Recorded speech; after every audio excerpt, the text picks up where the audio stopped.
Everyone, welcome back to my channel.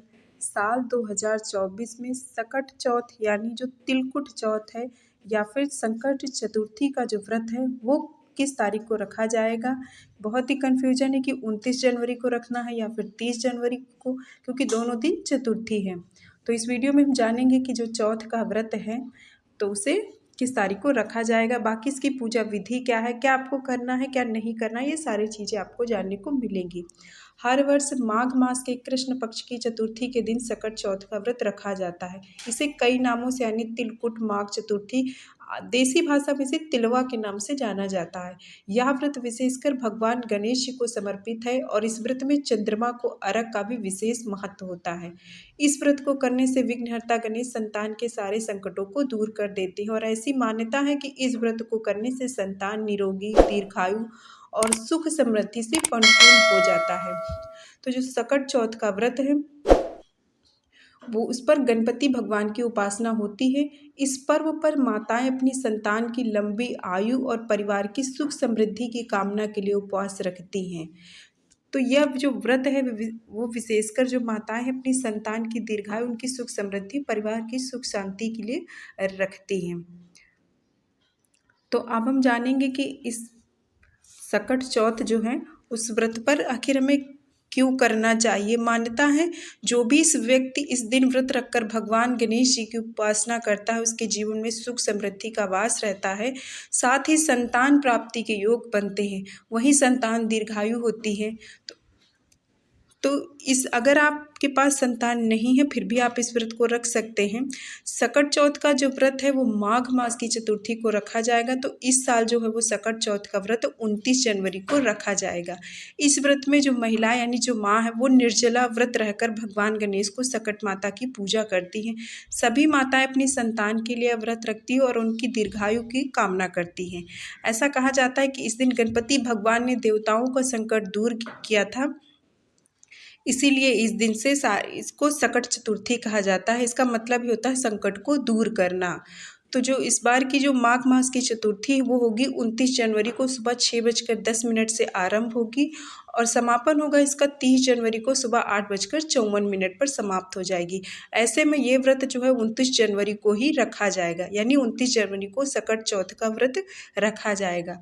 इसका जो मतलब सर्वोत्तम जो समय है वो होगा सुबह 7:12 से शुरू होकर 8:32 तक रहेगा। पद्म पुराण के मुताबिक सकट चतुर्थी व्रत के बारे में भगवान गणेश ने ही मां पार्वती को बताया था, इसलिए इसका विशेष महत्व है। स्त्रियां सुख, सौभाग्य, संतान की समृद्धि, संतान की प्राप्ति और परिवार के कल्याण की इच्छा से व्रत रखती हैं। कहते हैं कि इस व्रत को रखने से दीर्घायु होती है।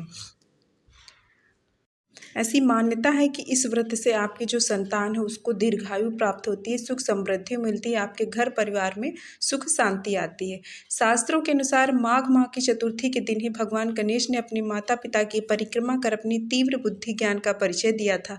इसके बाद शिव जी ने प्रसन्न होकर देवताओं में प्रमुख मानते हुए उनको प्रथम पूजा का अधिकार दिया था। इस व्रत के प्रताप से संतान को अच्छा स्वास्थ्य और बुद्धि मिलती है। तो सकट चतुर्थी की जो पूजा है वो होगी बहुत मतलब अलग अलग जगह पर जो पूजा है वो अलग अलग तरीके से होती है, लेकिन फिर भी आप अगर नहीं जानते तो आप सकट चतुर्थी के दिन आपको सूर्योदय में हमेशा उठना चाहिए। इस दिन साफ सुथरे मतलब घर को और खुद को साफ करके आप व्रत का संकल्प लीजिए, क्योंकि व्रत निर्जल होता है। जब तक आप अर्घ नहीं दे देते तब तक व्रत समाप्त नहीं होता है। सुबह में आप संकल्प ले लीजिए, उसके बाद गणेश भगवान की सुबह में पूजा कीजिए। वैसे खास तौर पर इसकी पूजा जो होती है वो शाम को होती है। इसमें गणेश भगवान के साथ साथ सकट माता की पूजा होती है, उनकी कथा सुनी जाती है और बाकी यहाँ पर तिल गुड़ का भोग लगता है, शकरकंदी का भोग लगता है।